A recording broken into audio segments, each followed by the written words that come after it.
আজকে আমরা ঠিক করেছি সেদ্ধ ভাত না করে গোবিন্দভোগ চালেরই ফেনা ভাত করে খাই, তবে কেমন হয়?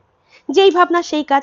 ঝটপট করে বানিয়ে নিয়ে এলাম গোবিন্দভোগ চাল দিয়ে ফেনা ভাত। তার মধ্যে ছিল আলু, পেঁপে আর টমেটো সিদ্ধ। আর গরম ভাতে ঘি দিয়ে ব্যাপারটা যেন বেশ জমে ক্ষীর। উফ! তার যা গন্ধ আর স্বাদ যেন অতুলনীয়। এটা কিন্তু আমার বলা না, এটা আমার বরমশাই বললেন। আর সে তো দেখো, পাশে কিন্তু তাকে একটু টমেটো চাটনিও দিয়ে দিয়েছি।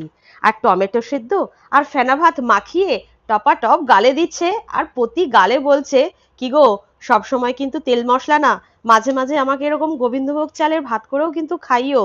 তাতে যেমন পেটটাও ভালো থাকবে, আর তেল মশলা খাওয়ার জন্য কিন্তু রুচি আলাদাভাবে থাকবে। তো বন্ধুরা, এরপর শেষ পাতে নিয়ে নিলাম টমেটোর মিষ্টি চাটনি।